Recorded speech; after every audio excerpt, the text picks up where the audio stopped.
What's going on, guys, and welcome to the final edition of Hashtag AskGSM in 2017, episode 213. Coming your way here today, I'm Graham GSM Matthews for December 27th, 2017, closing out what has been a crazy, wild, entertaining, exciting 2017, heading into what should be an even better 2018 with 3 pages worth of your awesome questions. Before we get started here today, we do not have an official guest here on the show. We had Jason on last week. If you haven't already, check out that show. I thoroughly enjoyed that. I was in the Christmas spirit. I still am now, even though we're a few days removed from the greatest holiday of the year. We are one day removed from Kwanzaa, so happy Kwanzaa to those of you out there who celebrate it. But we had a great holiday show with Jason last week, so if you haven't already checked that out, please do so. But like I said, we do not have an official guest on today's show. She's not going to be answering any questions, but she is spending the holiday week at the GSM residence. We got my girlfriend, Haley, here sitting right next to me. She's probably not going to say anything. I'll throw it to her. Haley, what's going on? Just say yeah. Just say hi. Hi. There you go. I don't know if you guys can hear that. It was very, very faint. But unlike last time when she was on the show about 6-7 months ago, it was in May. The episode went up way later than I anticipated. We were just so busy that week. But I'm not going to be asking her any questions for the most part because she doesn't want to be on the microphone. But I did want to prove to you that she was here by having her say hi real quick, and I'm not keeping her captive. So we'll get to this week's questions. If you guys want to send in a question, be sure to tweet me on the Twitter machine at WrestleRant with the hashtag AskGSM. Find me on Twitter or on Facebook as well at facebook.com/Graham.GSM.Matthews. Leave a comment on the post I usually put up on Tuesday nights, if not on the wall itself. And last but certainly not least, be sure to drop a comment on this very video. I'll include your question in next week's edition. So we'll start with 3 questions that came in from Brandon A. last week. So he sent these in like mere minutes after I recorded last week's episode. So they're from last week, but they're still applicable for today. They're probably even better for today, to be honest with you. So his first question from YouTube, like I said, are you going to watch Wrestle Kingdom 12 this year? Everyone is excited for Omega versus Jericho, myself included. But I believe Okada versus Naito is going to blow that match out of the water and probably be the best match of 2018, which is further a reason to watch the entire show instead of just one match. There is also going to be a sweet 4-way for the Junior Heavyweight Championship between Marty Scurll, Will Ospreay, Kushida, and Takahashi. Am I going to watch Wrestle Kingdom 12 in full? I'm not yet sure on that. For the last few years, I've only seen one match. Like this past year, I only watched Okada Omega, obviously. The year before that, although I watched it a few weeks later, I only watched Shinsuke Nakamura versus AJ Styles. And the year before that, I did watch the whole show. There was a lot of buzz around Wrestle Kingdom 9 because Jim Ross was on commentary and they had a few big stars on the show. They always have big stars. But I heard good things about the show. I watched it. I really enjoyed it. The show is long.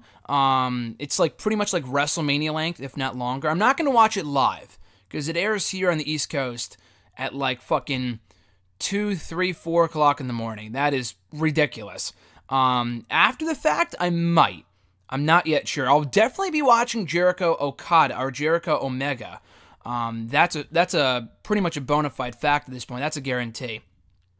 As for the rest of the show, I'm not saying it won't be good, but when I saw your question, what I thought of when you said that was like WrestleMania 28. Because I think there were a lot of fans, not non-WWE fans that only watch TNA or Ring of Honor or New Japan, that were going to watch WrestleMania 28 just for Rock and Cena. I'm talking about like people that aren't even wrestling fans. That WrestleMania up to that point was the most bought, the highest buy rate for a WrestleMania in history before the WWE Network came around and all that other shit. It was the highest buy rate in WrestleMania history, largely because of John Cena and The Rock in the main event. And it was a good match. It wasn't a great match. It was a lot better than the WrestleMania 29 rematch, which was fucking terrible. But with those guys, people watched that show. What got them to watch that show was Rock and Cena. Although Punk and Jericho might have been a better match, or Triple H and Undertaker, or another match in the undercard, it was that match that drew people in. So it's hard to blame people for like, oh, you should watch Okada Naito. It's going to be a way better match. But I don't really follow New Japan. People have tried to get me into it before. I already watch a lot of other content. Maybe at some point I will. I don't have New Japan World. Maybe at some point I will purchase that. I will subscribe to the service. But as it currently stands, I really just have no interest in the match. I have no doubt it's going to be a better match. I mean, you're not saying anything I disagree with. I completely agree that Okada and Naito is probably going to be a way better match in the ring. I'm just looking forward to Omega Jericho more just because first time ever, and because Jericho's working in New Japan for the first time, for New Japan Pro Wrestling for I think the first time ever, and in Japan in general in like close to 20 years. So that in and of itself is pretty historic, and the match itself should be pretty good. So I might watch the whole show. I haven't yet really decided. Probably not, but I will certainly be watching Omega Jericho, and I might watch Okada and Naito. I know it's going to be a way better match, and if I hear enough good things about it, like I did with Okada and Omega earlier this year, I'll probably check it out. His second question, what are your top non-WWE matches of 2017?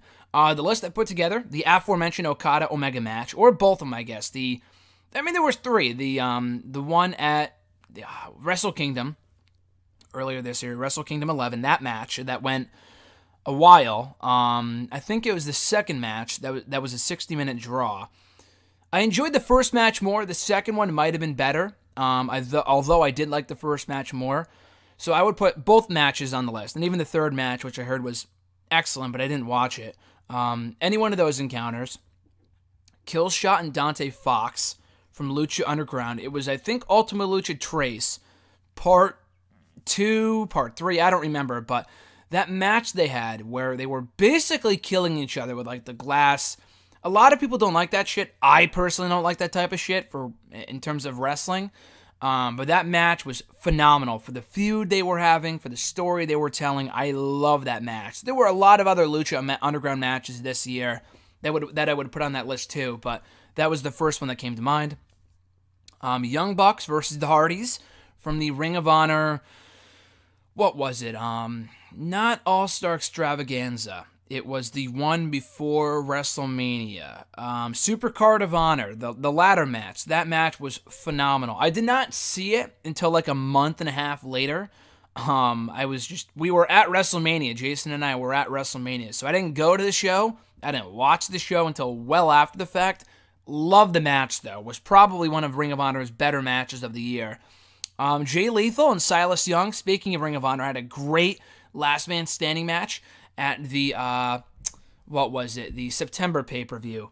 I think it was Death Before Dishonor. I think that's what it was. They had a really, really good match, and I thoroughly enjoyed that. And the outcome with Silas Young emerging victorious. And finally, from Ring of Honor, Jay Lethal and Marty Scurll. I was at Final Battle a few weeks ago and saw that match live. My first time seeing Marty Scurll in action in person. The guy is phenomenal, and Jay Lethal is obviously excellent as well. So any one of those matches, I would say, are the best non-WWE matches of 2017. Also excluding NXT, because that's kind of part of WWE. There were probably other matches. There might have been maybe one Impact match that I'm not thinking of. I mean, Impact this year has been very much a roller coaster in terms of quality. But there's no one match that comes to mind in terms of being like outstanding. So I'm just going to include New Japan, Lucha, and Ring of Honor matches.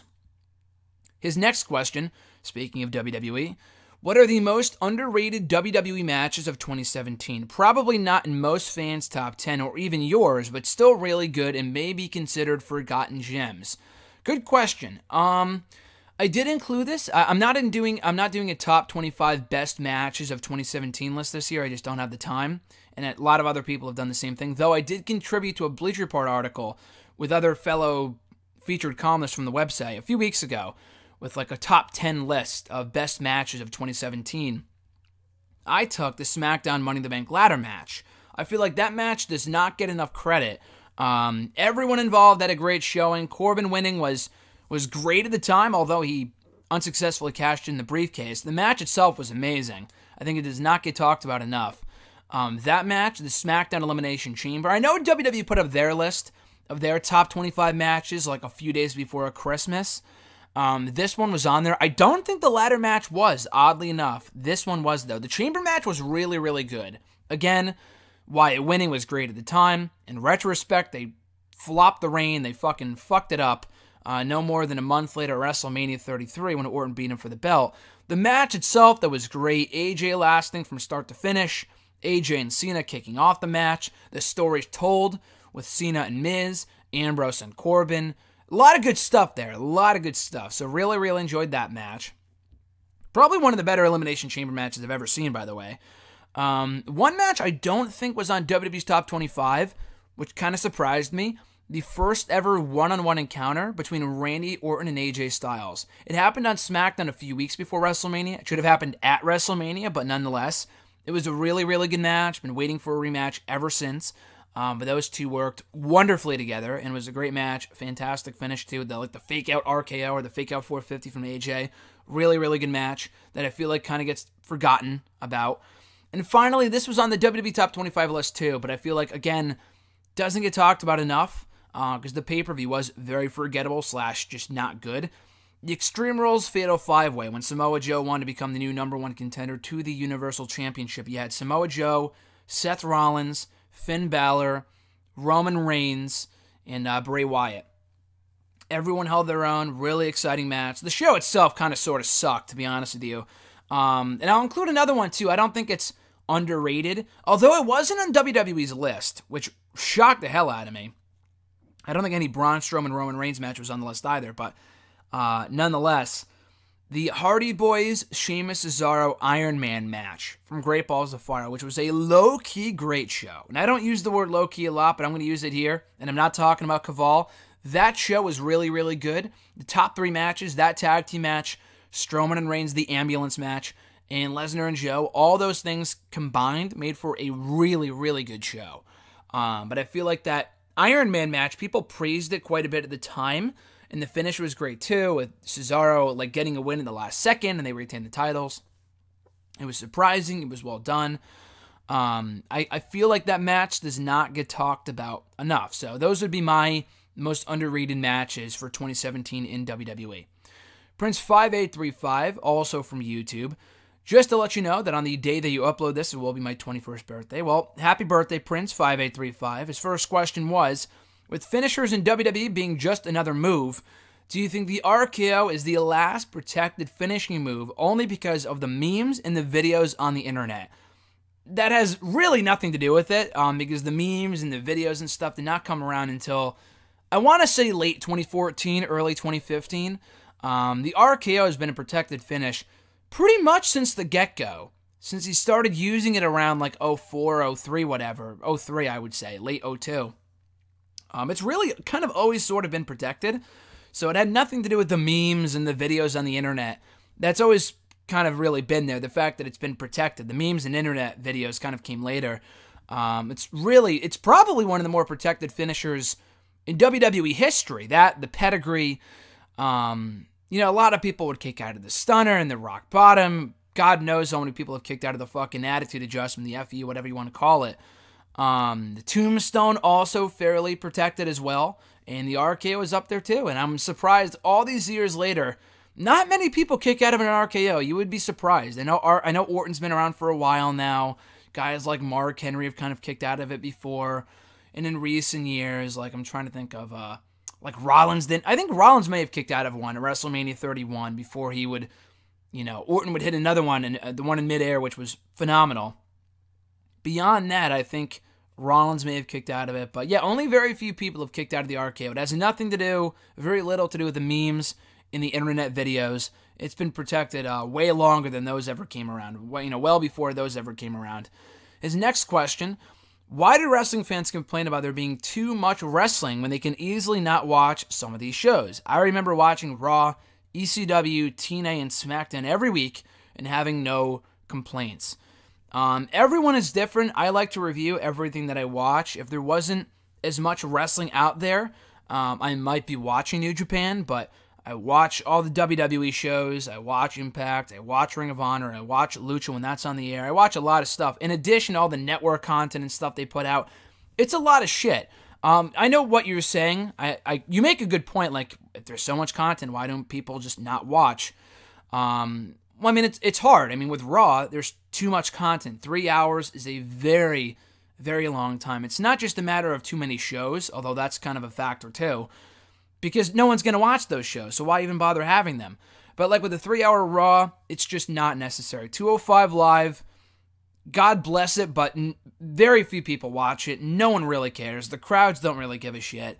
It's really doing those guys no favors. So I feel like when you have too much content, it kind of sort of hurts those guys. Yes, they have an extra platform to perform on, but if no one's watching it, then who the fuck's gonna care? It's like if a tree falls in the wood, and if a tree falls in the woods and no one was there to see it, did it really fall down? That's like with 205 Live. If 205 Live happened and no one was there to see it, did it really happen? Like, that's my question with 205 Live. And Main Event is recorded before Raw, so it doesn't really count. But they have this fucking intergender tag team match show coming, the Mixed Match Challenge, which sounds interesting, but it's like, we already have enough fucking shows. We do not need more shows, especially when they're pushing the network and stuff like that. It's like, why would anyone subscribe to the network when they already watch Raw, SmackDown, NXT, and all this other stuff? Okay, maybe not NXT, because that's on the network, but like Raw, SmackDown, all these other shows on free TV. Why subscribe to the network for more content? Like, I think less is more. That's always been my mindset with pretty much anything, but especially when it comes to wrestling. 3-hour Raws, having 205 Live after SmackDown, it's just too much. Yeah, you cannot watch it, but it's not helping the people that perform on these shows, in my opinion anyway. His next question, do you think the Voodoo Queen Roxy Lavu, I don't know how you pronounce her last name, Lavax or whatever, would have been a good sister Abigail? So Roxy, I remember her from TNA from many years ago. I think she would have been a good sister Abigail for sure. Now thinking back on her, she reminds me a lot of Ruby Riott and what she is currently to WWE. But she was also very good in the ring, had a distinct look, badass wrestler. I think the best, honestly, I think the best person who could be Sister Abigail, because they're siblings anyway, could be Bray Wyatt's real sister, Micah, I think her name is. And she's never before been on WWE TV or anything, at least not in the ring. She's been in the crowd a few times. She looks exactly like Bo Dallas and Bray. So if they were going to bring in a Sister Abigail, bringing in her for the role would be fucking perfect because they're related anyway. You know, Paige, I know people said that, they should bring back her as Sister Abigail, which is so fucking dumb because she's already established. So why would you do that? But yeah, Paige, I know people said even before she debuted, people were saying that. But Paige is way better than than a lackey role for Bray Wyatt. So I know people were throwing around Paige. There were a few others in developmental back in the day that were being discussed for a Sister Abigail role, like Caitlyn. I know a former creative writer just recently came out. I think his name was Tom Casillo. I follow him on Twitter and vice versa. But he had said in a recent interview, a shoot interview, that after she had dropped the Divas Championship to AJ, there were ideas, not like strongly considered, but it was being considered nonetheless, that Caitlyn would be Sister Abigail. I don't really know how that would have worked out, just because Caitlyn was already established.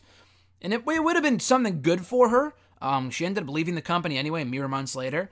I don't know how that would have worked out. I guess it's better that we'll never really know. I think by this point, it's been so far over discussed that we're never going to get a Sister Abigail. It doesn't really matter at this point. Having Bray be Sister Abigail is so ridiculous, but it kind of sort of works with the woke and Matt Hardy stuff, so it's not that bad. But I don't know. At this point, it doesn't really matter. But back in the day, not back in the day, but like 4 or 5 years ago when they first brought up the Wyatt family to the main roster, bringing in Roxy for that role would not have been a bad idea, to answer your question. His next question: remember when fans would chant TNA during shitty segments on Raw back in the day? Not really, to be honest with you. That very rarely happened. If you're talking about like 05, 06, I wouldn't know because I wasn't watching Raw at that point. So no. I do know that there was a brief TNA chant. Not a very strong TNA chant, but it was there despite, regardless. It was there. It was apparent. During the Rosie O'Donnell, I think Donald Trump match they did on Raw back in like 07, I think it was. It wasn't the real Donald Trump, and it wasn't the real Rosie O'Donnell. They brought in actors to portray the roles. There was a TNA chant at that point because it was so bad. That's like Raw at its worst right there. Like when they would do the Obama-Hillary Clinton match on Raw about a year later, also atrocious. But there's never been the same amount of TNA chants that there was in the past for like ECW. ECW is still chanted today when we have ECW guys in matches, when we have tables in the ring, we have hardcore matches. TNA, that has never been the case. I have never heard a super loud TNA chant at any WWE show. Maybe faintly during some shitty segments, but more often than not, we don't really get that. His last question here: During last week's video, you mentioned Naomi announcing her entry in the Women's Royal Rumble, which makes no sense to me, considering the small rosters in both shows. Also, does it seem like fans care more about the surprise returns more than who's winning it? Absolutely. More people care about who's coming back in the Rumble than who's winning the Rumble. And people still care about who's going to win the Rumble, obviously, but because if that wasn't the case, I mean, even the 2014 Rumble, we didn't have great surprise returns. But if that was the case, then people would not have minded Batista winning or Roman Reigns winning or John Cena winning or Triple H or Randy Orton, whatever. Winning the Rumble still means something, so it's not like winning the Rumble, no one cares about that. But more people, yeah, I mean, the surprise returns in the Rumble have been a pretty regular thing for the past decade now, and the Women's Rumble is no exception. Naomi and now Asuka announcing their entries into the Royal Rumble match is kind of silly, like you said, because the rosters for the women's divisions on both shows are so small. Why would you need to announce your entry? It seems like everyone except for Alexa and Charlotte, because they're the current champions on their respective shows, are going to be involved in the match. So why even bother announcing you're going to be in the match? You know what I mean? So I completely agree. It's not a big deal. It's just nitpicking. But it is a little dumb they would have Naomi and Asuka say, oh, I'm going to be in the Rumble. It's like, I'm pretty sure everyone's going to be in the Rumble, including like a Dana Brooke, who doesn't wrestle all that much and isn't really all that good anyway. But I guess they want to make it feel important, so that's what they're doing. Emmanuel A. from YouTube. Believe it or not, I went to the live Christmas Raw in Chicago, which was fine. My brother and I went to SmackDown last year, so we wanted to give Raw a shot since we had not been to a Raw since the late 2006. I don't have cable anymore, so I don't watch SmackDown until it's uploaded on Hulu on Wednesday. With that said, you'll probably have watched both Raw and SmackDown by the time you read this. So which show would you have gone to this week, given the chance? Good question. Both were pretty filler shows for the most part. Between the two shows, I think you made the right choice in going to Raw. SmackDown was fine. SmackDown had some really good matches. Between the two shows, I would say the best match of the week, not including NXT, because that NXT hasn't happened yet by the time I record this, would probably be the Triple Threat Tag Team match that kicked off SmackDown this week with Gable and Benjamin, New Day, and Rusev and English, the Rusev Day Tag Team. Beyond that, there were some other good matches on SmackDown. Styles and Owens was good. Not great, but it was good. Bobby Roode and Corbin was also good. Raw, though, like you said, it was fine. SmackDown was fine, too. I do think you made the right choice in going to Raw. You got to see a tag team title change. Joe and Reigns was pretty good. Elias Sampson and John Cena was a pretty good match as well, which surprised me. Not a lot of other must-see stuff, but it wasn't a bad show. A lot better than the fucking Christmas Eve Raw of 2012, where we got John Cena versus Alberto Del Rio in a Miracle on 34th Street fight with Santa getting hit by a car. Like, it does not get more throwaway and more forgettable than that. So at least they didn't phone it in this year with that type of shit, and we got actual wrestling on the show. So I think you made the right choice. Like you said, it was not the most must-see show. The SmackDown we got in Chicago last year after Christmas, where we got the tag titles changing hands. I think that was the only title that changed hands, but we had American Alpha winning the tag titles. We had the Masked Woman interfering in Alexa Bliss versus Becky Lynch. You had the return of John Cena. And you also had that awesome AJ Styles, Dolph Ziggler, and Baron Corbin three-way main event. That was phenomenal, for lack of a better term. No pun intended. That match was great. That whole show was something special. So, yeah, none of these shows came close to even topping that or even matching it. But Raw this week was fine. Between the two, I would have gone to Raw as well. I was rather perplexed at Jason Jordan winning the tag titles with Seth Rollins after the way Jordan has been portrayed as an obnoxious, entitled whiner in the way he teased tension with Rollins backstage segments. It seemed weird that he would just pin Cesaro for the tag titles in clean, straightforward fashion. Am I overthinking this? Yeah, no, I thought that was a little weird too. I'm not sure where they're going with this. I know Ambrose got hurt. I still say the end outcome, the end goal in all of this, the end game would have been to get all the titles on the Shield. But because Ambrose got hurt, they couldn't do that. So I feel like we probably would have gotten Ambrose and Rollins as the new tag team champions at the end of Raw this week had Ambrose not gotten hurt. But with Jordan, it felt like because he got the pin and everything, they wanted him to get cheered. And they got a good reaction. I think people were just more surprised at the titles changing hands and the fact that Rollins won. Jordan, not so much, because he was pretty heavily booed, and he's from Chicago, too, which is the funny thing. So I feel like they wanted to have it be a feel-good moment with Jordan getting cheered, but at the same time, yeah, they have been booking him as like a whiny, obnoxious heel for the past month now. He's been a babyface, but it clearly looked like they were headed towards a heel turn, and that still might be the end goal in all this. They might be just delaying the inevitable, which is fine. I'm looking forward to seeing where this goes.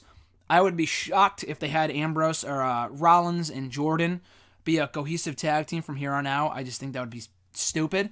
There's got to be some tension there, because like you said, it was, Rollins doesn't want him as his tag team partner. He would rather prefer Ambrose, of course. And they had issues coming into this week's Raw, so having them be all on the same page and all smiles and whatever just makes no sense. His next question: my brother's friends drove us to Raw, and we had a fun chat on the ride there and back about various wrestling stuff. They really liked making fun of the Ruthless Aggression era, though, and mainly Triple H's reign of terror. This got me thinking, do the criticisms against the WWE mid-2000s primarily stem from Triple H, especially Raw 02 to 05, where everything gets overshadowed by Triple H, burying the roster or Katie Vick? Absolutely, and I've said this before, the Ruthless Aggression era might be my favorite era in WWE history from 02 to 05. But yeah, the Reign of Terror, which was a very real thing, and I know we've discussed this before in answering a few of your questions, Emmanuel.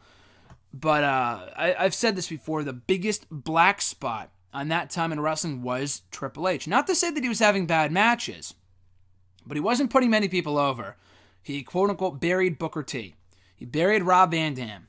He buried Scott Steiner. He buried Chris Benoit. He buried this guy. He buried that guy. Randy Orton was another guy during that point in time. Goldberg, another one. Kane, people that were red hot, and he just squashed their momentum just like that. So yeah, I mean, the criticism against Triple H around that point in time, the biggest criticisms of the Ruthless Aggression era largely revolve around Triple H, because SmackDown was killing it from 02 to 05. So it really wasn't, SmackDown that was doing anything wrong. It was Triple H, largely on Raw in the Reign of Terror and not putting people over and everything else, and Katie Vick, which was a whole other fucking disaster. But yeah, Triple H was obviously, absolutely, in my opinion, the biggest knock on the Ruthless Aggression era from 02 to 05. Next question from Elena the Y from YouTube. I just realized something. In Bray Wyatt's entrance, he blows out his lantern only to walk to the ring with the lantern lit. Is the stupidity of that a metaphor for his career? I would say so. Their next question: in all honesty, if WWE wanted to justify a Christmas Raw that's live with a title change, why didn't they let Samoa Joe win the Intercontinental Championship? That Cohina clutch spot with Joe hooking in Reigns' arm would have been a perfect finish. I agree. That was a great move. The DQ finish was pretty lame. I thought it ended a rather entertaining match on a flat note. The match was good though. I understand what you're saying, like, let's do a Christmas Raw live, we're going to make it must-see. They kind of sort of did. They didn't do it with Joe winning the IC title. I mean, I was not really expecting that. I was expecting the tag titles to change hands, and they did. I think that was enough. I don't think you had to have Samoa Joe win the belt, too. And Joe should not have won the belt on Christmas of all days. He should win the belt at some point, in my opinion. I think Joe is the perfect next person to hold that title. But I think with the tag titles changing hands, that's enough of a reason. They had to do something to make it a slightly memorable show. In between the Cena return, which was nothing too newsworthy, but the Elias stuff I thought was good. It was enjoyable. In the tag title change, it was a way better Raw than I ever anticipated. Obviously for Christmas. It was good enough, and it was live, and the crowd was fine in Chicago. They were hot for some stuff, more stuff than others, but that's all you really needed. It was better than the fucking... Santa's Little Helpers matches and shit like that with the women and with the divas. That stuff is awful. That stuff is so terrible. So I'm glad we didn't get that. And at some point, hopefully, we'll do away with that garbage forever. And it seems like we have. We've kind of moved away from that. But the title change in the main event and John Cena returning was enough reason, two big enough reasons to tune into Raw that night. And if you didn't watch it, then it's fine enough to watch on replay or whatever. Their next question was, Kevin Owens versus AJ Styles really one of WWE's most ruthless rivalries in 2017? It never felt like it. Yeah, I would agree. I mean, I thought Owens and AJ was good, albeit slightly underwhelming. The matches were largely solid, but the match that we got on SmackDown this week was exactly the reason why their previous encounters were not that good. Because the finishes always fucking sucked. The Backlash match they had was probably the best one they had one-on-one. But they had a count-out finish. They had the match at MSG, which no one saw except for the people in attendance. They had the match at Battleground, which had an awful finish. That match wasn't even that good. The finish was terrible, though. The three-way on SmackDown with Jericho was great, but you had Jericho in there, so it doesn't really count. The SummerSlam match was good. Shane interfering as the referee, I wasn't really a fan of that. We had a rematch on SmackDown after that with Baron Corbin as the referee. Shane interfered in that too. So a lot of fucking shenanigans. Shane once again interfering in this week's match between Kevin Owens and AJ Styles. So that was the biggest issue between these two in their matches in 2017, that they have decent chemistry, and I know that for a fact because if you go back and watch it on the network, the Raw and SmackDown matches they had in 2016, they were excellent. They were so good. So I know they can produce a really good match. It's with the overbooking and the interference and all this other garbage. But no, what Daniel Bryan said about being one of being one of WWE's most ruthless rivalries, can't say I agree with that either. Their next question: could you imagine telling someone 10 years ago that, yeah, Mystico had a WWE run as Sin Cara, but he sucked and got replaced, and the character is just a meme now? Kenta is Hideo Itami now, and nobody likes him. The Miz is pretty popular, though. Yeah, it is pretty fucked up. It is pretty fucked up. I didn't know who Mystico was 10 years ago. I don't know who Kenta was either, I guess. But it is pretty crazy that we have Kenta in WWE. No one really cares. I think they might have taken away his GTS if last night's 205 Live was an indication. If that's the case, that's pretty fucking terrible. And The Miz is popular now. I mean, yeah, it's pretty crazy how much time can change, how big of a difference a number of years can make. Tyler L. moving into the Facebook questions now. Do you think anyone besides Roman will beat Lesnar in the near future? No. If Lesnar loses at the Rumble, that would mean he loses to Kane, and we might as well just commit suicide at that point because there's no worse scenario than that. Strowman winning would be fine, but if they were going to have Strowman beat Lesnar, they probably would have done it in No Mercy a few months ago. So that's not happening. He's not losing at a house show, obviously, and I don't think he's slated to wrestle at the pay-per-view between Rumble and Mania, which would be the Elimination Chamber show. So I don't think so. I think Roman's going to beat him at Mania, as has been the plan for the last fucking year now. And then Lesnar, I don't think, he might resign. I don't think he will. My gut feeling right now is that he won't resign. But I do think we are wrapping up the Lesnar title reign at Mania, with Roman beating him for the belt. Beyond that, I do not see anyone beating him before then. I would have argued that, yeah, Joe beating him or Braun beating him over the summer when they were having those hot feuds would have been for the best, but we didn't get that, so at this point, you just got to have Roman beat him at WrestleMania. His next question: what was the logic behind having Ziggler win the U.S. title? I have no idea. They were just going to have him drop it anyway on the next SmackDown, I'm not sure. Maybe it's because they're trying to create intrigue. It's like, why would he drop the title? Like, wouldn't he want to be champion? Blah, blah, blah, and storyline. I don't know. I mean, it's obvious that he's coming back. Like, I thought it was cool. In my mind, I thought it was going to be like, oh, maybe he's finally leaving and he's going to take time off and maybe come back to the company a lot better down the road. Doesn't seem like that's the direction we're headed in. It seems like Ziggler's going to be off of TV for the next few weeks, months, whatever, and then come back to claim the championship, which does not intrigue me at all. So maybe that's what they're going for, like something like CM Punk-esque from 2011 when he, won the belt, left the company, quote unquote, with the title. Not exactly the same blueprint, obviously, but wins the belt, walks out on the company, and comes back, wanted to win back the belt. It was a lot better with CM Punk, I'll tell you that much. I just do not care about Dolph Ziggler anymore. So we'll see. It's cool they're having a tournament. It's going to hopefully rejuvenate the belt. You know what? I will say this. Maybe Ziggler walking out with the belt and having to relinquish it is going to be for the better. Because I think having a tournament is a lot better than just having Bobby Roode chase Baron Corbin. Because no one cared about that before. No one's going to care about it now. So doing a tournament that's genuinely unpredictable, I could see it coming down to Bobby Roode and Jinder in the end, with maybe Jinder winning and then Bobby's in chase mode. That would be pretty cool. But other than that, I don't really know where this is headed, which is cool. I'm genuinely looking forward to seeing where this tournament ends up by the time it's over. Next question from Ross S. Speaking of Punk 2011, his Facebook question was, what do you think are the most iconic WWE attire designs? Example, CM Punk from Money in the Bank 2011. Oh, man, that's a really good question. Most iconic WWE attire designs.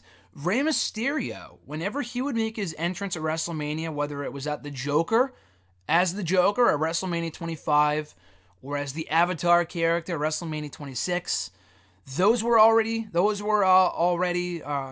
very cool. So, even before the match started. So definitely those. Triple H coming down as the King of Kings at WrestleMania 22 and WrestleMania 30 for that match with Daniel Bryan. That entrance was fucking amazing. So that, for like the matches themselves, like attires that people wore, nothing really comes to mind. With Austin at WrestleMania 19, he had one more round or one more match or something like OMM or something like that on his boots or on some part of his attire that indicated that he was done. That was his last match. So that's kind of cool. That's memorable for that reason, but it wasn't, something completely over the top or obvious like the Punk attire. That's a really good question. That's all that really comes to mind.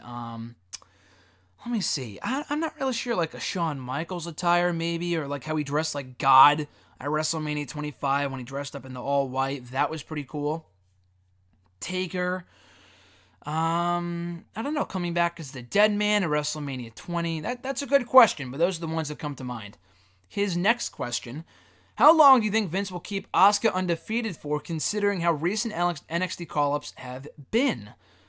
I think they know what they have with Asuka. I know I wasn't too fond of her first two matches on the main roster and having her look, competitive with Emma, who got fucking released anyway days later. That was a complete waste. But so far, so good. She was a sole survivor at Survivor Series. She's in the Women's Royal Rumble. She's been winning matches. So far, really no complaints. She's getting over. I think so far, so good with Asuka. If they bring her to WrestleMania to lose, or not even have her at WrestleMania, that would be a waste. But I hope that's not the direction we're going in. So, I'm not sure. I'm not sure how long they're going to keep her undefeated for. I would keep her undefeated, quite honestly, for a while to come, but until at least WrestleMania 35. Not this WrestleMania coming up, the WrestleMania after that. I know she was undefeated in NXT for 2 years, but so far in the main roster, she's only been undefeated for a few months. Rusev went undefeated in the main roster for almost a year. If he can go undefeated for a year, so should Asuka on the main roster. And that would mean that she has to stay undefeated until her 1-year anniversary on the main roster, which is next October. And then from there, I would maybe have her get beat at WrestleMania 35. It depends to who. To like Ember Moon, between their story on the main roster at that point and NXT, what I think would be the best person. If not her, maybe Charlotte. I don't really know how I feel about that. I would have Asuka win there, but it could be Charlotte, Ronda Rousey if they bring her in. There's a couple different options. But I would keep her undefeated until at least WrestleMania 35. How long do I think they will keep her undefeated for? Probably until WrestleMania time, and they'll probably have her get beat then, because that's just how WWE does things. And his next question here, do you see Elias becoming a future world champion during his career? Good question. Just because I was talking with Noah earlier this year, like right after the Extreme Rules pay-per-view, on Wrestle Rant Radio actually, so you can hear the audio evidence of him saying that. He believes Elias could be a future world champion. I was like, I don't really know how I feel about that. Like, he's a good character, he's growing on me, but future world champion, I don't think so. But you never know. So far, so good. I don't think it's a main event level gimmick, but the guy is entertaining. He's had good matches so far with Roman Reigns, with Finn Balor, Dean Ambrose, John Cena. The guy always looks good no matter who he's in the ring with. And he's not even that good of a wrestler. He's just fucking entertaining as all hell. He could be, maybe not on Raw, maybe down the road on SmackDown. Hey, I said this before, but if Jinder Mahal can become WWE champion, a former 3MB member, No knock on 3MB because Drew McIntyre was in there. I think he could be a future world champion. But Jinder Mahal was never, ever anything special. So if you have him go from, being a jobber to being a world champion with Jinder, why can't you do the same thing with Elias? That's my question. So you never know. Never say never. I don't think so, but you never know. Deshaun K from Facebook as well. Do you have a bad feeling that Stephanie McMahon versus Ronda Rousey will happen at WrestleMania 34? I do. I don't think they would waste that match at WrestleMania, to be honest with you. I could definitely see that happening after what we saw from them at WrestleMania 31. But I feel like if you were going to do that, you had to do it right afterward. At this point, it's like, Stephanie's not even on TV that much. Not to say I want to see her on TV more, but I just don't really care to see her on TV more than she already is. There's way better options. First of all, we don't know how Ronda's going to do in the ring. She might be great. She might be shit. I know she's currently training. I know she's filming movies and stuff, but she's been training and wrestling for a while now.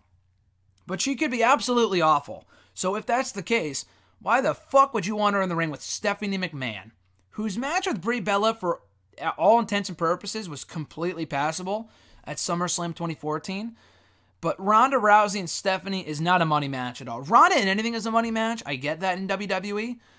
But Stephanie is not that person, because it's not even a fucking match. It won't be a competitive match. In all likelihood, it would be over in 10 seconds. So as an attraction, it's fine. But if you want a real match with Ronda Rousey at WrestleMania 34, you put her in the ring with Asuka.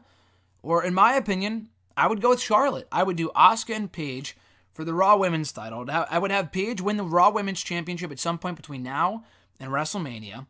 Have Asuka win the Rumble. And Asuka beats Paige for the belt at WrestleMania. That's what I would do.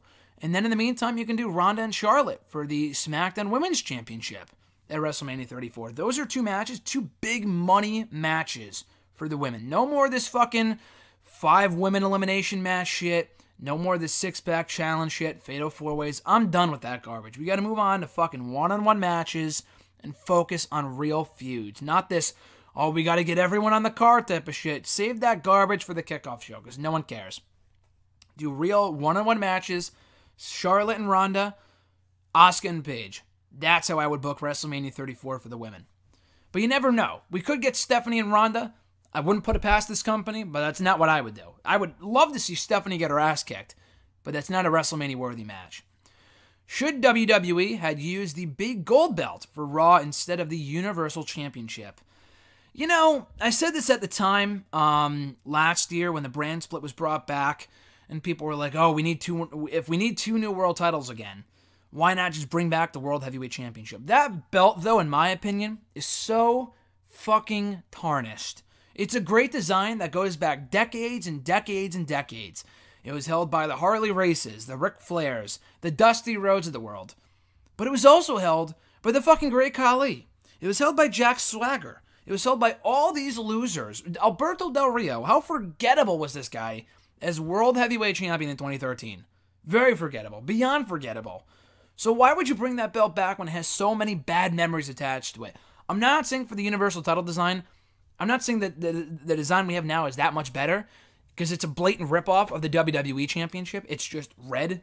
It's an ugly-ass title. I could not tell you how many people I've seen in the last year, by the way, for as many complaints as the WWE Universe had about that design being ugly, it's cheap, it's disappointing. I cannot tell you how many of those belts that WWE has sold that I have seen with my own 2 eyes. I have seen so many fans carrying around Universal Championship belts. People complain about that shit for like 5 minutes and they moved on. I don't really care anymore. They could have come up with a better design for the Universal title than what we ended up getting. The big gold belt would have been fine, but it's like we already had the big gold belt. You can't move backward. You got to move forward. You can't go back to the past. We got to move forward with new designs. It's not a great design what we have, but it's something new at the very least. It would have been cool if they modeled after the Winged Eagle Championship. I know I saw some fan-made designs for that when the Universal title was first, when it first debuted, and people were like, "Oh shit, what will they do for the design? What could it be? What will it be?" It was anything but what people imagined it would be. But it would have been cool if we got something along the lines of a Winged Eagle. Not bring back the Winged Eagle Championship, but make it more modern. make it more modernized, as opposed to bringing back a belt that we already had for like 10, 15 years in WWE and has nothing but bad memories attached to it. Their next question is, if there is one wrestler, from another promotion you want to have debut and win the Royal Rumble, who would you pick? That's a great question. And I've said this before. I know someone asked me a while ago, like, if there's anyone from NXT that you would have win the Rumble, who would it be? I said maybe if anyone, Drew McIntyre. But I feel like the main roster audience that doesn't watch NXT doesn't know how good this guy is, because the last time we saw him on the main roster, he was a fucking member of 3MB. So I feel like people wouldn't care. Yeah, sure, the crowd in attendance would pop, especially if it's in like Philly or whatever, and they know how good Drew is. But beyond that, it's like people at home are like, why the fuck is this guy back winning the Rumble? Like, I don't watch NXT. I don't know how good this guy is. I don't know that he's not the bad wrestler I thought he was many, many years ago. So I'm glad that, they're obviously not going to do that. I mean, with Drew, I wouldn't do that with Drew. And this is going back to the NXT question from a few months ago. You could have done it with Nakamura. He would be maybe the one person I would have done it with.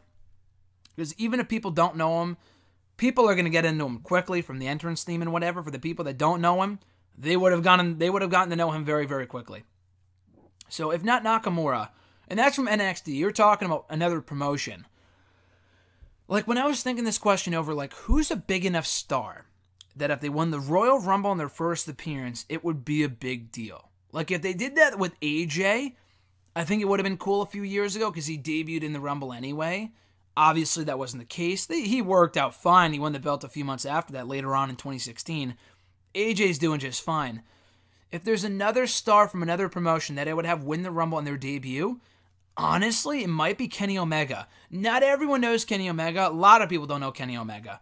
But he is probably the biggest star outside of WWE right now. Okada's good too, but you know how this company is with Japanese talent, and they fucking, not only the stereotypes, but they haven't really booked Nakamura all that well. Asuka's fine for now. Tozawa really fell off the face of the earth. So I'm not sure Okada would be as successful. You never really know at this company that he could be booked perfectly. He could be booked like a mid-card guy. Who knows? But I think people would go crazy for Kenny if he was to debut and win the Rumble, especially if they let him do his thing in the Rumble and people were able to see how good this guy really is. And then it comes out on Raw the next night and cuts a great promo about who he is, why he's in WWE, what he's here to do. I think people would get it behind him pretty much instantly. So if I would have anyone from another promotion win the Royal Rumble in their debut, it would have to be Kenny Omega. And his next question here, will we ever see an Armageddon Hell in a Cell match in the future of WWE, and who would you select as the 6 opponents to participate? You know what? Again, never say never. They bring back these match types. Hey, if they brought back fucking War Games, they could bring back the 6-man Hell in a Cell match. I don't know why they wouldn't. That first match wasn't that great. It was more of a train wreck type match, but it was entertaining for the star power involved. Now, if you want to recreate that match, the reason the match is so memorable, despite not being that great of a match in comparison to other Cell matches, is because you had 6 superstars, 6 of the greatest and biggest names in WWE history in one match.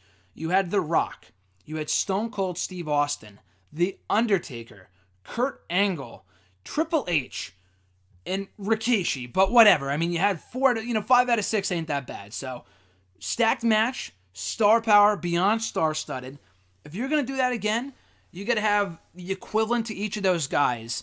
The equivalent to like an Austin or a Rock in that Hell in a Cell match. Now, we don't have that same star power today in WWE, but let's say we did. You got to pick the 6 biggest stars, and we'll replace Rikishi with the bigger star from today's era.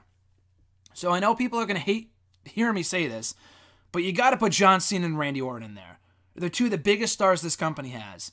They're yesterday's news, I get that, but they're still 2 pretty big stars. You got to put Cena in there, you got to put Orton in there. They fulfill the Rock, Austin, roles of this Armageddon Hell in a Cell match. So you got John Cena, you got Randy Orton. If he wanted to do it, probably Brock Lesnar. I think Brock Lesnar as the Undertaker of this match would be great. So definitely Brock. Those are the 3 biggest names probably the company has. So I would put those 3 guys in there.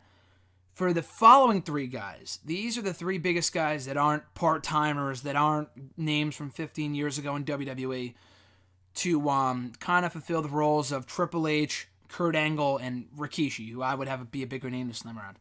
AJ Styles, obviously, the biggest name not named Randy Orton, John Cena, or Brock Lesnar. So you got to have AJ in there as like the Kurt Angle of the match, the guy who can go in the ring and probably, hopefully, win. So AJ, the next two spots I had trouble with. Obviously, Roman Reigns.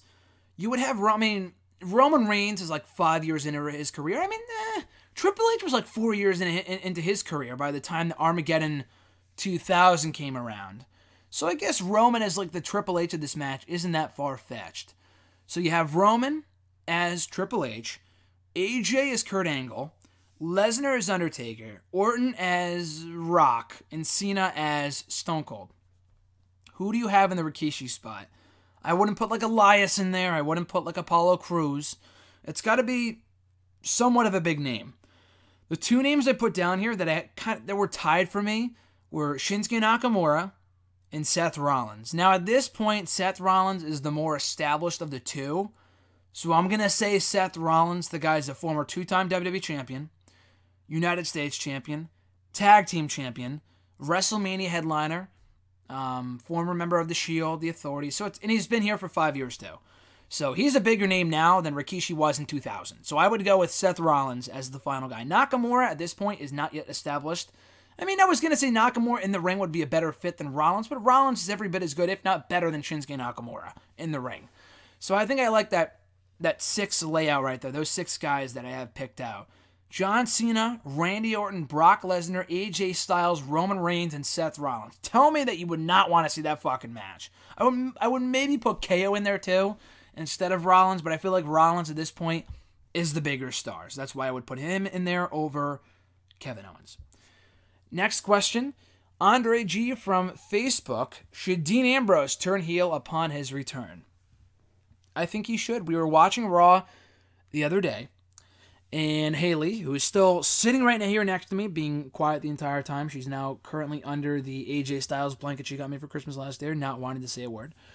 But she had brought up, like, hey, it would make sense if Dean Ambrose came back, and her face is all right now because she's embarrassed.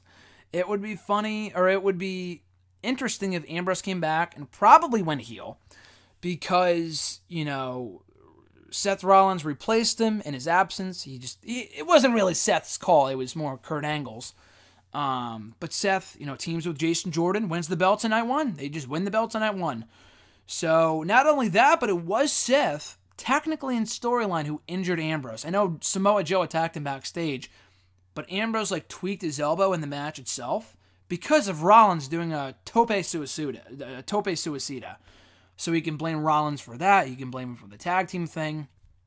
And even before he got hurt, I figured of the 3 guys in the Shield currently that were going to go heel, Roman's not going to turn. Seth, we've already been there, done that. It's got to be Ambrose. We really have not seen Ambrose at his best as a heel in WWE. He was a heel for a little while, for about a year or so in WWE, for the first year of the Shield. But he was a part of the Shield. He wasn't really allowed to shine for the most part. And then after the Shield broke up, he was a babyface. So we really have yet to see a full-fledged heel Dean Ambrose. And I think he would be great.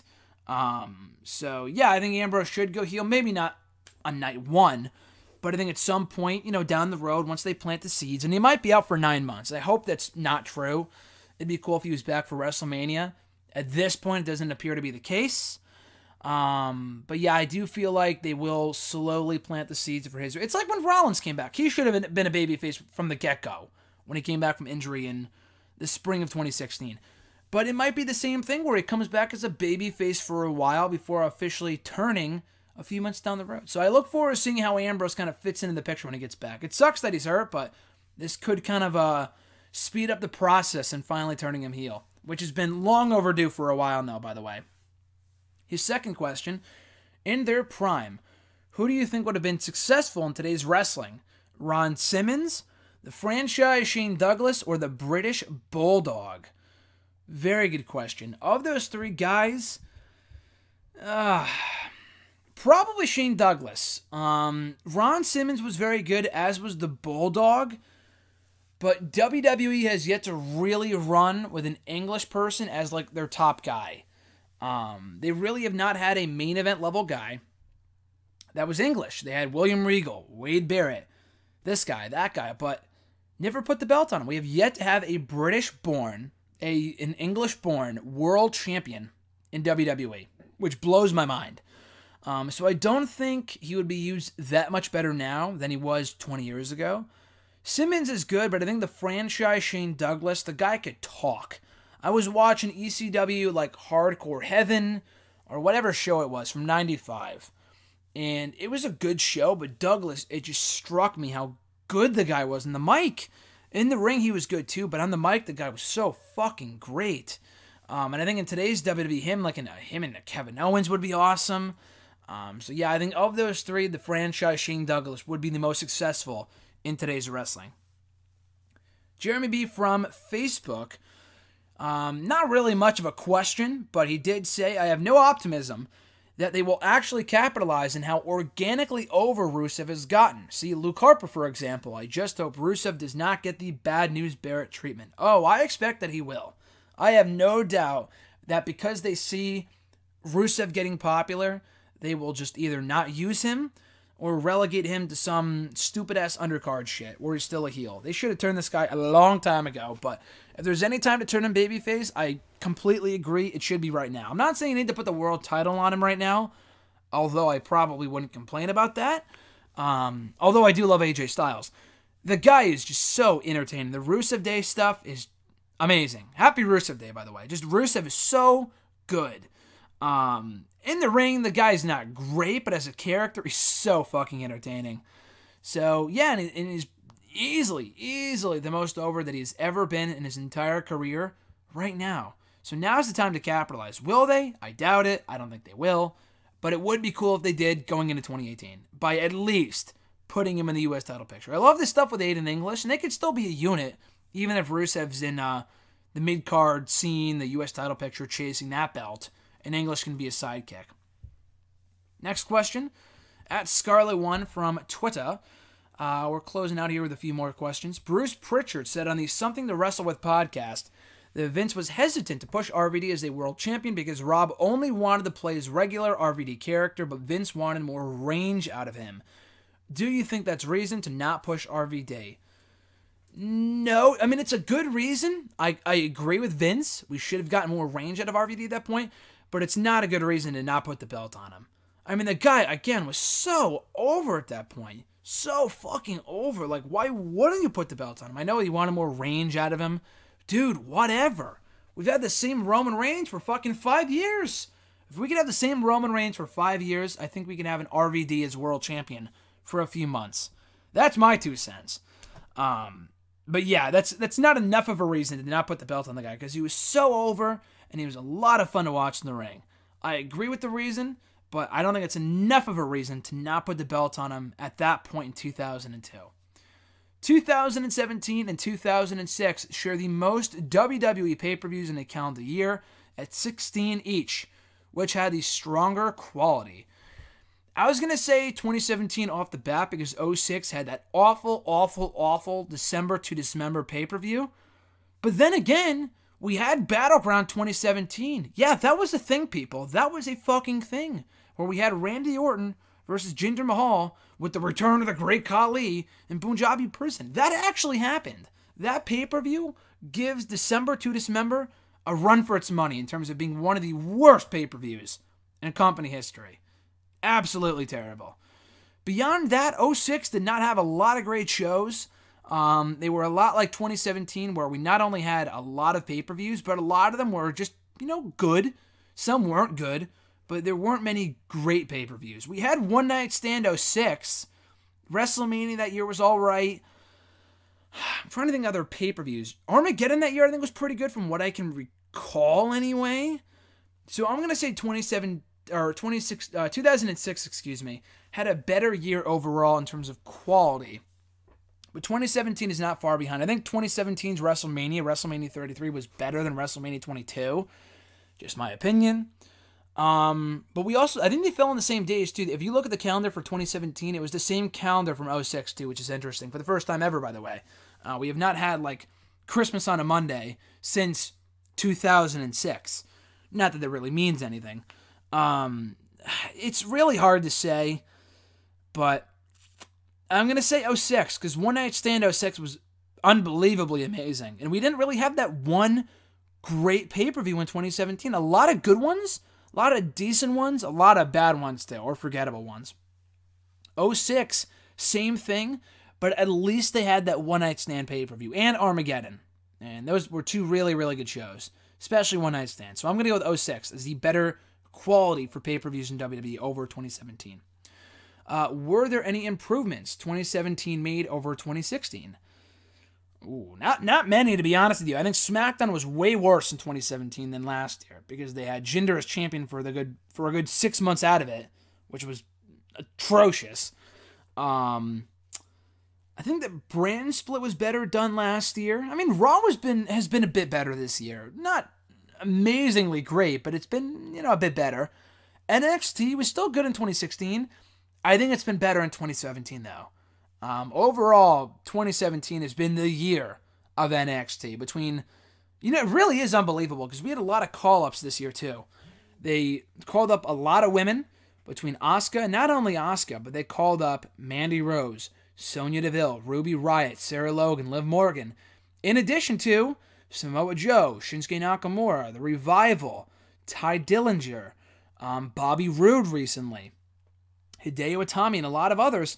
And NXT is still killing it. We've got Lars Sullivan down there, Drew McIntyre when he comes back, Andrade Cien Almas, the Undisputed Era, Adam Cole, Aleister Black, the Street Profits, a lot of great tag teams, Sanity at the moment. There's a lot of good star power in NXT right now. Ember Moon, the iconic duo, Kairi Sane.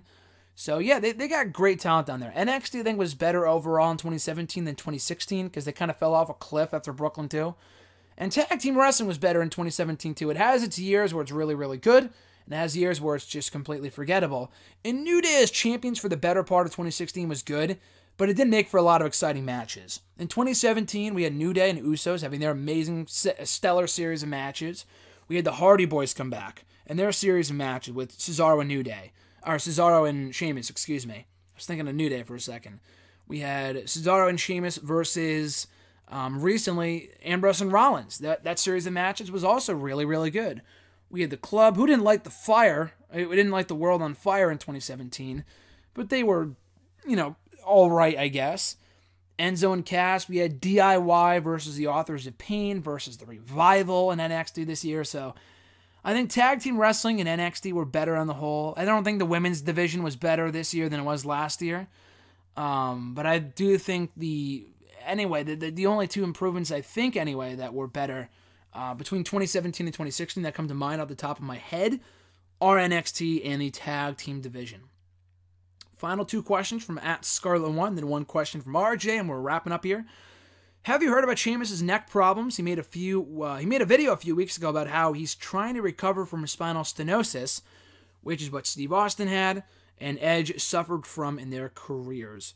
Yeah, I did hear about that. I don't know what the extent of the injury is. Obviously, I know he dropped the belt on Monday to Rollins and Jordan, the tag titles. Him and Cesaro did. So I don't know if that's because he's hurt. I think that might be part of the booking process, but I figured it was only a matter of time before Ambrose and Rollins regain the gold anyway. But I did hear about that. Hopefully it's not as serious. It would be really unfortunate if he had to retire early, because Sheamus has been doing the best work of his career, hands down, in the last year with Sheamus as a tag team. These guys have been fucking killing it as a tag team. But yeah, I did hear about that. Very, very sad to hear about, and hopefully it's not too serious. I know it is serious, but I hope he does not have the same end result as Steve Austin and Edge did.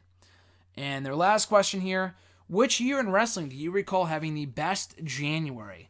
So again, like I've said before, I'm not going to speak too much to 99 just because Mick Foley won the WWE title in the first Raw of that year. I'm going to go with, honestly, 2016. 2016's January. I remember telling RJ. I remember telling John. I remember telling quite a few people that WWE, say what you will about on the whole about the year in WWE in 2016, but they kicked off the year with a massive bang. That Rumble pay-per-view was really, really good. We had Wrestle Kingdom 11, which was fucking great. I think Lucha Underground was still around at that point. I don't remember off the top of my head. I think Lucha just came back at the end of 2016. But moreover than anything else, and also SmackDown went to USA Network at the start of the year, which was great because SmackDown was a lot better. Not as good as it would be when the brand split returned, but SmackDown got a lot better when they moved to USA at the start of the year. But anyway, moreover than anything else, we had the debuts of AJ Styles, Shinsuke Nakamura debuted to take over Dallas, but he did sign with WWE in January of 2016. As did Styles, as did Carl Anderson, as did Luke Gallows, as did Austin Aries. That's a big influx of talent, probably the biggest ever in recent memory for WWE.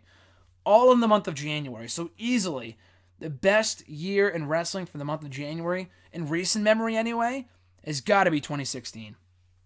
Final question, not only of this episode, but of 2017. And it goes to who else but one of my favorite guests here on hashtag AskGSM, at RJ_Marceau, my brother, Mr. Marceau. His question was, and a great way to ring in 2018, breakout star of 2018, NXT or main roster? I don't have just one name for you, brother. I got a couple for you. I'm thinking Elias, which I know RJ's going to love to hear, because who wants to walk with Elias? Haley, do you want to walk with Elias by any chance? No. Okay. So she doesn't want to walk with Elias. I want to walk with Elias. She'll come around to Elias eventually. I do think he will be a breakout star. He's already done really well for himself in WWE in 2017. But I think 2018 is going to be even a bigger year for Elias on Monday Night Raw. Maybe even SmackDown. So Elias, Mandy Rose, I know they talked a big game for her. The commentators did during Raw on Monday this week. She's got a bright future ahead of her. I think if they break up Absolution in the new year, which they probably will at some point, she's got a bright future. Big Cass, I hate to say it, I don't think he's that good at all, but I do think they're going to push him to the fucking moon when he comes back around WrestleMania time. Rusev could be a breakout star if they if they push him and capitalize off the momentum. Like I said earlier, I don't think they will, but he could be a big star for them on SmackDown if they decide to push him. Don't think they will, but he could be. Adam Cole, baby, I think can continue to be a big star for NXT and maybe even the main roster if they call him up in 2018. So absolutely Adam Cole. Aleister Black, another one who I expect to win the NXT Championship over WrestleMania weekend at TakeOver New Orleans. And if he gets called up, I think he can make a big splash in the main roster. Velveteen Dream, absolutely. He's been very, very good in NXT the last few months. He has been on TV recently, but when he comes back, I think he's going to do big things. Lars Sullivan, I wrote an article about him recently. My last article of the year for Hidden Remote, I talked about him and his steady rise, slow but steady rise to the top of NXT. He's got future main event star written all over him. So I think Lars Sullivan's going to have a good 2018. And last but not least, Lio Rush. I know he got himself into some, trouble through Twitter after Emma got fired and he put up the tweet about her. Whole ugly situation. So he's been in the doghouse with the company for a while, but he has not been released. I know he wrestled a house show match recently and he won, which is cool. But I think the guy is a great athlete. If he can get out of this, get out of the kitchen, stay out, get the heat off of him, whatever. He's got a bright future ahead of him. So Lio Rush, Velveteen Dream, Lars Sullivan, Aleister Black, Adam Cole, baby, Rusev, Big Cass, Mandy Rose, and Elias all should have bright 2018s. So that's going to close out the final ever edition of hashtag AskGSM. Not ever, but of 2017. Thank you guys for obviously making this the biggest year in hashtag AskGSM history. We had our big 200th episode, the first ever live episode of hashtag back in September. A lot of fun, the longest episode ever too. We had, I think, John on this year. A lot of cool guests. So we had John on this year. We had RJ on a number of times. He made his return to the show a few months ago. Actually, about a month ago at this point. He was on. John was on. Noah was on for the first time ever when he stayed over my place a few months ago, which was a lot of fun. We had Noah on. Jason's been on a few times this year. Just last week, check out that episode if you haven't already. Tom made his hashtag AskGSM debut a number of months ago, which was a lot of fun. And also Haley. Haley was on the show initially. She talked a lot more in that first episode back in May than she did today. despite the fact that she said that she did not want to walk with Elias. Speaking of Haley, any parting words for the audience, Haley, as we close out 2017? You're shaking your head, but this is audio, so people can't see that. So can you say something to the people before we wrap it up? Bye. She said bye. I don't think you could hear that, but she said in her translation that 2018 is going to be a great year for WWE, for everybody, hopefully for you guys. Thank you so much for your support of the show. Looking forward to bigger and better things heading into the new year. That being said, though, if you want to send in a question for next week's stacked episode, as always, be sure to tweet me on the Twitter machine. I'm right there at WrestleRant. What are you waiting for? With the hashtag AskGSM. Find me on Facebook at facebook.com/Graham.gsm.Matthews. Leave a comment on the post I usually put up on Tuesday nights, if not on the wall itself. And last but certainly not least, be sure to drop a comment in this very video. I'll include it in next week's edition. So once again, guys, hope you guys had an awesome holiday, Christmas, Hanukkah, Kwanzaa, whatever. And hope you have a very happy new year and an awesome 2018. So for the very last time in 2017, I'm Graham GSM Matthews for Haley as well. We'll catch your ass down the road in 2018.